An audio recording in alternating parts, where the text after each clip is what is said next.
ஆட்சிக்கு வந்த பிறகு 65% வரை மின் கட்டணத்தை உயர்த்தியும் வாரியத்துக்கு 2 மடங்கு நிதி வழங்கியும் தமிழ்நாடு மின்சார வாரியம் நஷ்டத்தில் இயங்குவதாக குறிப்பிடுவது ஏன் என கள்ளக்குறிச்சி அதிமுக சட்டமன்ற உறுப்பினர் செந்தில்குமார் கேள்வி எழுப்பியுள்ளார். சட்டப்பேரவையில் மதுவிலக்கு மற்றும் ஆயத்தீர்வை மின்சாரத்துறை மீதான மானிய கோரிக்கை விவாதத்தில் பேசிய அதிமுக சட்டமன்ற உறுப்பினர் செந்தில்குமார், தமிழ்நாடு மின்சார வாரியத்தில் அனுமதிக்கப்பட்ட 1,50,000 பணியிடங்களில் சுமார் 60,000 பணியிடங்கள் காலியாக உள்ளதாக குற்றம் சாட்டினார்.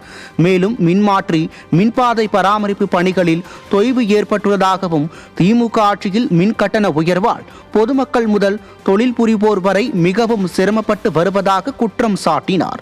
எதிர்க்கட்சியாக இருக்கும்போது டாஸ்மாக் கடைகளை மூட வேண்டும் என போராடியவர்கள் ஆட்சிக்கு வந்த பிறகு ஒவ்வொரு பாட்டிலுக்கும் 10 ரூபாயை கூடுதலாக பெறுவதாக பெயர் எடுத்திருப்பதாகவும் அவர் குற்றம் சாட்டினார். அதிமுக உறுப்பினர் பேசும்போது தொடர்ந்து பேரவைத் தலைவர் குறுக்கிட்டதாக எதிர்க்கட்சி துணைத் தலைவர் RB உதயகுமார் குற்றம் சாட்டிய நிலையில் அவருக்கு பேச வாய்ப்பளிக்காத பேரவைத் தலைவரின் நடவடிக்கையை கண்டித்து அதிமுக உறுப்பினர்கள் வெளிநடப்பு செய்தனர்.